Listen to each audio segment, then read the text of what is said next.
I got a call from Phoebe Dunbar. She was very excited. And she thought that he was ready to reveal the location of the mystery tree. And Annie, Maywell wants you to come over to tea. He's not doing too well. He's feeling a little poorly, but he just wants to tell you something. He had convinced himself, obviously, that the better course was to leave Maywell's mystery big tree out there for somebody from the next generation of tree hunters to discover. I think it was Hans, but Hans now denies it. Yeah, Hans Romer. I'm sure he said Hans had gone over, was at the tree. Maywell said, here's the cheewhat giant and in front of it, and we took oodles of photos there. And then he said, but listen, you guys, there is a tree that is even bigger, but you have to find it. And that was it. You know, he had an office down, for some reason, in a marina down on the water, and he had a photograph of the tree right there, and everybody, Andy says he saw the photo, he even said that at one of our meetings at UBC. I saw the photo. And it's like, okay, so what? Nobody's asking the questions. Okay, what did you see? We believe no one living had been to the tree, but then we checked the caption on the Souk photo. Maybe Angie Bailey has the last puzzle pieces we need, but first we've got to find her.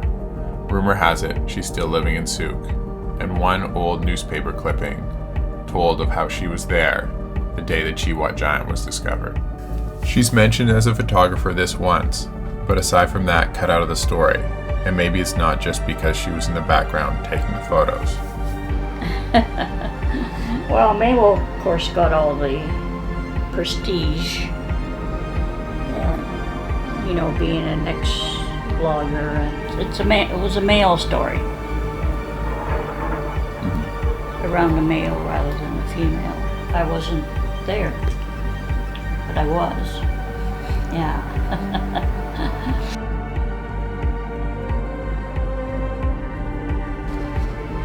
Cheewhat cedar is here.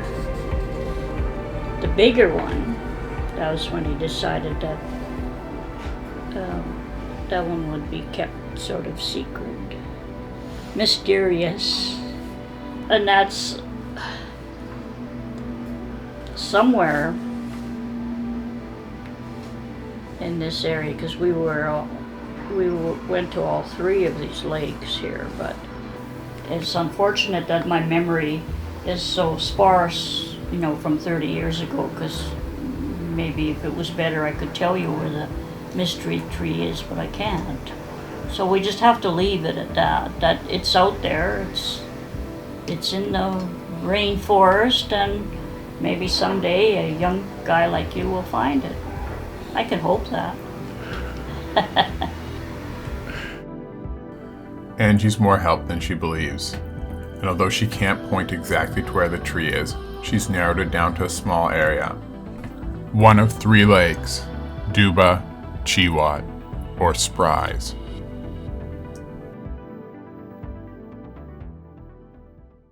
It's been 30 years since Maywell Wickham measured 2 giant cedar trees. One he registered as the largest tree in Canada and the largest western red cedar in the world. But it was the smaller of the two. The other he kept a secret, taking its location to his grave. Decades later, the hunt has been sparked again, and a new generation of tree hunters is racing to find Maywell's mysterious giant.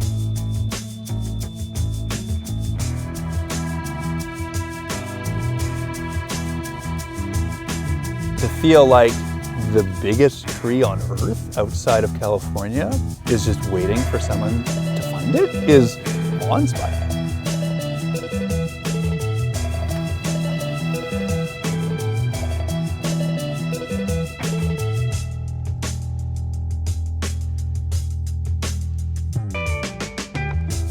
That's record redwood and sequoia size. So if we have something like that here, oh, wow. What else is out there?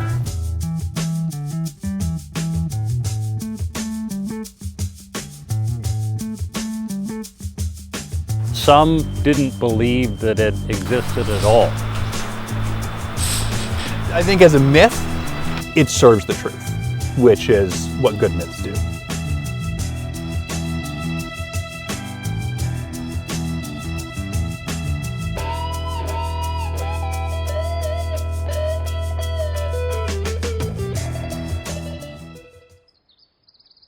Big trees. It's there.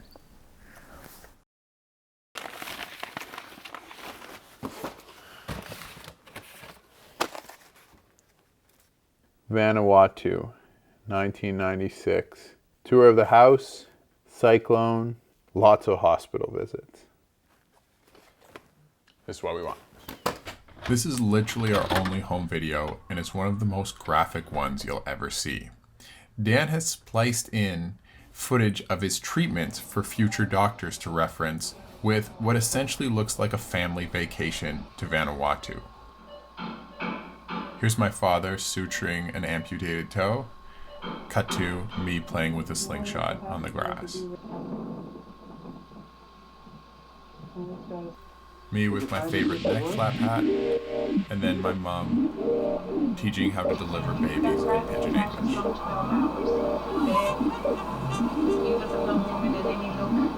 Contractions can be a little strong to us. Here, Willie and Noah. Hey, you guys.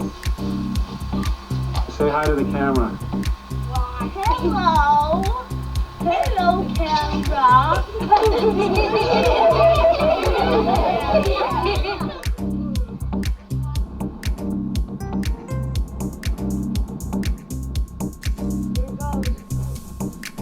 The memories that stand out to me are not the freedom of this place, but the feeling of returning home and being told that I'm behind in my alphabet of reading. I never really catch up. I just find a way to get back into nature and escape that whole system.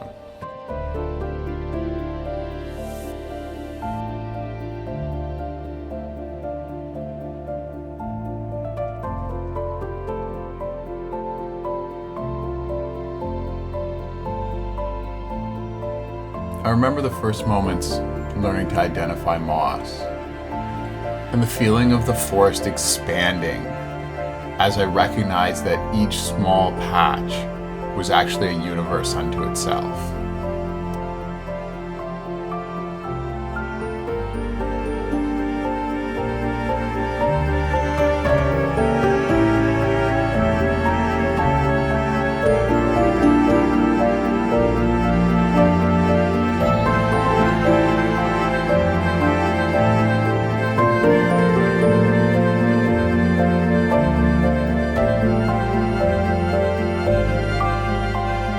When I got a driving license, I went out past the local parks and realized what the forest looked like in the rest of the province.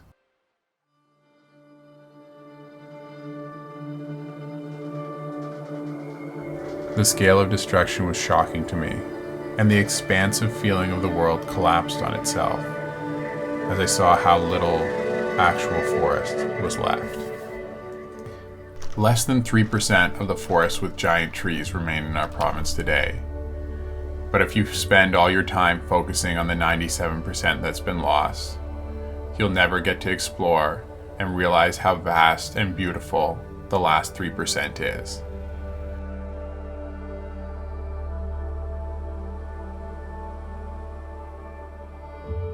I was focused on the 97%.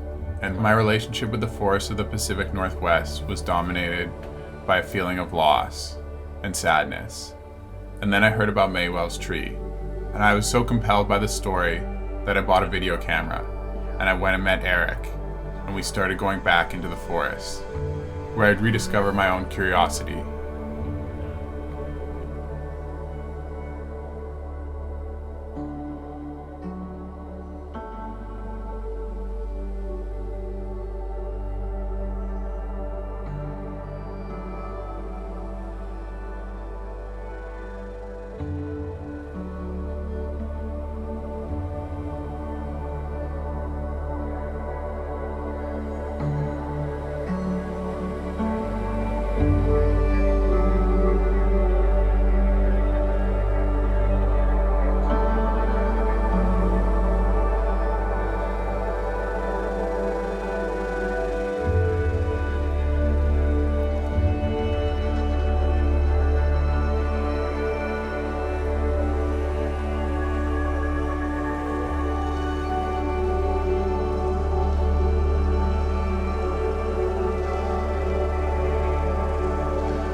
yeah, I'm excited to go in here again.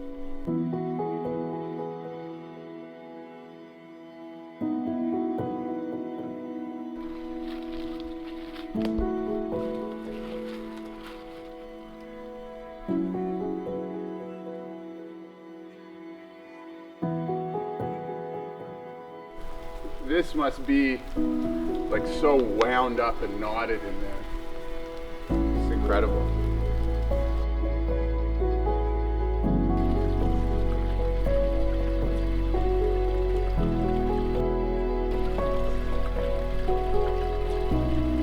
You want me to get the other shot of the day again with your camera?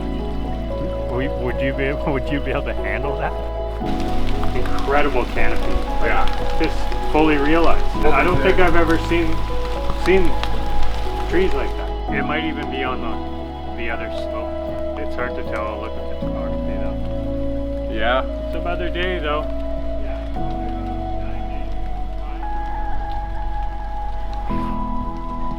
Day 9. Found one of Maywell's trees. Thought we were kind of hot on the trail. Seems like we've walked everywhere on this side of the lake, and it's the worst side to look at. So we'll keep looking, but it would suck if it slipped through a hole that we never sew up.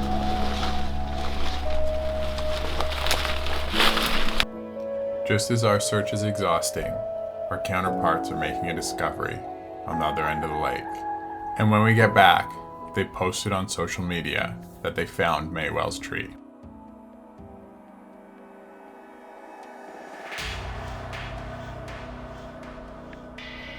Colin had posted that he found Maywell's tree, and he messaged me afterwards to say he believed the photo was a fake, an illusion created by lining up many trees, and they found a grove on the edge of Cheewhat Lake, one that Eric and I had walked through a few times, and lined up the trees, noticing it looked just like the photo by Angie Bailey.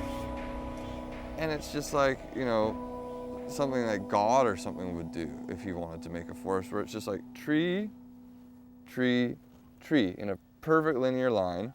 Just to my friend Ian, I go, ladies and gentlemen, how to fake the world's biggest tree. And I hit record and I just walk like that. And I just stood there looking at it. Everything clicked and I stopped recording. I stated that we had found it. This is the photo they produced of it. It's not one tree. That's 3 in a row, and Ian is standing next to the middle one, making himself look small. But even Colin has his doubts. They don't quite match, but parts do. I'm just at the wrong angle. And it's backwards. And then I just go, I go, that is a much closer match. I'm not like convinced, but I'm like at the 60-70% mark. Colin thought a lot about this. The age that the hemlock should be, whether it had died and grown a new one, whether or not there was a new angle. But Angie gave us another set of photos of the tree, and when I showed Colin, we both agreed that his illusion grove was not what we were looking for. Oh, the actual photo. That's not the tree though, that I found. The new photo from Angie showed her in front of the trees, so you could see that it's not an illusion of depth.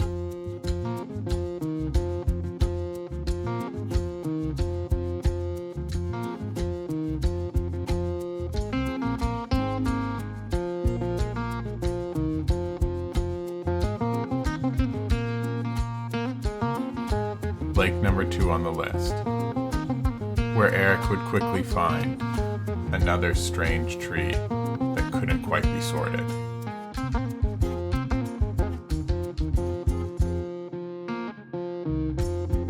It started splitting apart, but it fits like a puzzle piece. I'm confident. I can't prove it.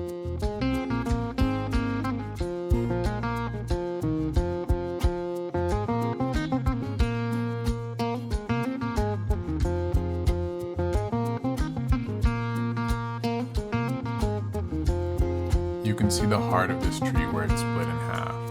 One of the biggest cedars ever measured, and one of the oldest ones we've ever seen.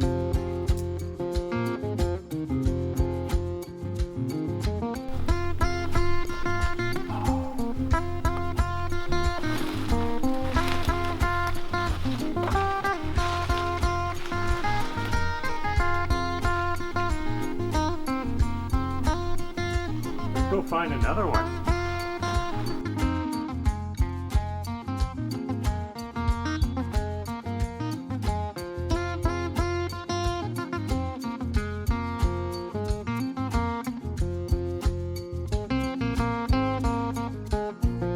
We exhaust the Duba Lake forest pretty quickly because there's only a band next to the lake now, after recent logging. Maywell and Angie both said that it was in a protected area. That depends what you mean by protected area. This was recently protected as an old growth management area, but that protection was shifted, and now it was logged. So there's a good chance that Maywell's tree was logged in the process.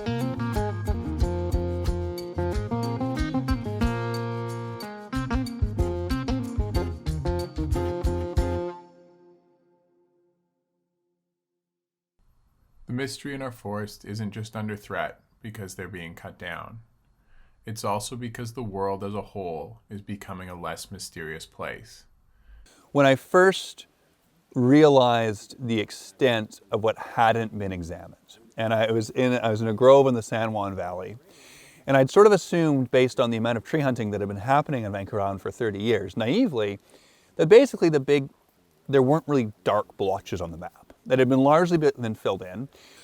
And when I went into this huge grove of spruces in the San Juan Valley, that of course many humans had been in over the past, First Nations originally, but also mushroom pickers and fishermen, and these forests are always interacted with, but I knew that to my knowledge it had never been identified by people in this kind of big tree world. I was totally blown away that this could be here, and it wasn't popularized. There were pictures of it on the internet. It was completely unknown to that part of the world that we sort of assume has kind of seen and cataloged everything. And just that sense of expansiveness to me was like, finding Ogopogo or Nessie. Many of us have had a similar experience to Ian, where we found a spot and realized how much there is left to explore on the West Coast. This is Eric's spot.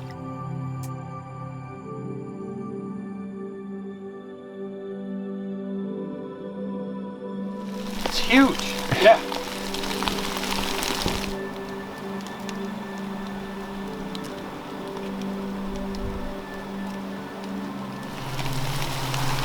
It's just so magical watching these drops come down.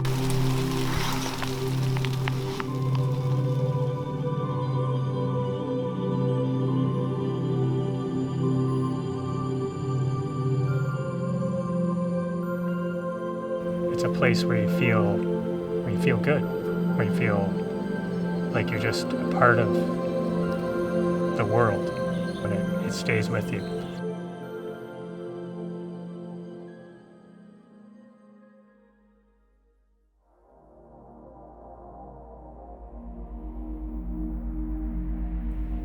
This is a tale from a different era. When yarns were spun in logging camps and shipyards, what people had seen out in the open seas or in the vast, mysterious forests of the Pacific Northwest. Stories that made you wonder what is possible and made the world feel giant and mysterious. And this one has been passed on to us by a woman and a man who loved these stories and the mystery of the coast, and who wanted to keep them alive for another generation.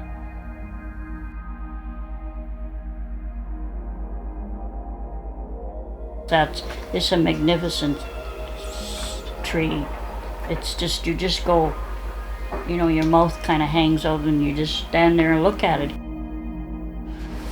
I think some things have to remain a mystery.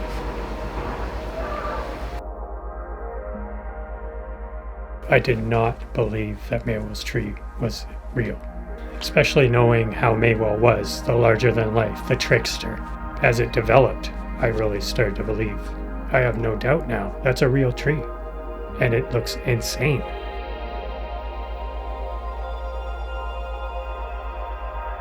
If we found it, I don't even know if I would tell anybody about it. It would kind of deflate the myth. It would deflate the legacy that Maywell has given us.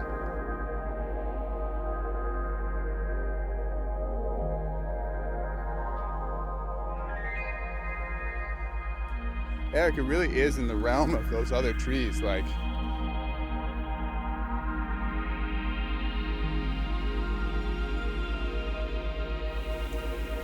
But it's a mystery, you know? You don't really know what the story of this tree was.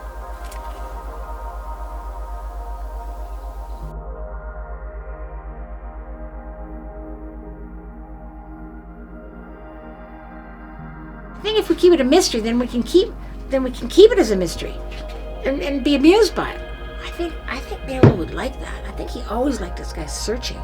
I think one of the best things you can say about where we live and the West Coast and all the natural features, where you can, remain and be curious about everything you see. And that's what's guided us in our many fortunate and lucky decades of living here on the West Coast. We were always here to hear the stories and to know when to be curious and to go and explore and use our own eyes and your wits to figure it all out. And all those passions are out there, and all you got to do is make time and get out there and enjoy it and search for the mysteries.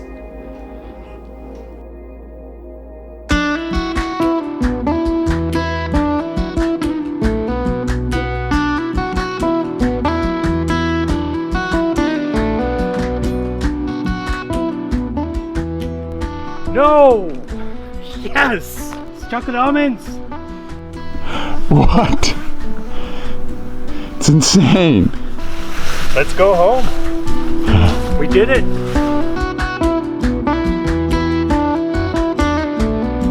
And there's a black bear sniffing my cork boots. Like a pig's nose, eh? And of course, when I jumped to my feet, he jumps to his feet too, and standing there. Yes, holy Christ, I was there. Hold it, I'm sure we can work this out, you know.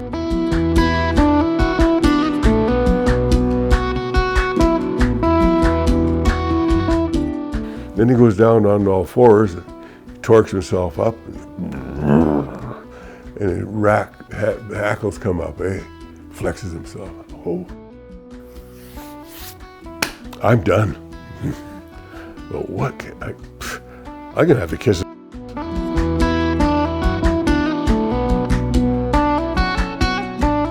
At that time, there was a show on TV called Roland Martin Laughing, and they always had this saying on there, how's a wife and kids? It was a really stupid show, but I only got one channel, so I used to watch it. And I held my hand out, and I said, right at it, looked at it, I said, how's a wife and kids? As cool and calm as I could possibly gesture. Bam! Hackles goes down, walks away, looking over his shoulder at me. Oh,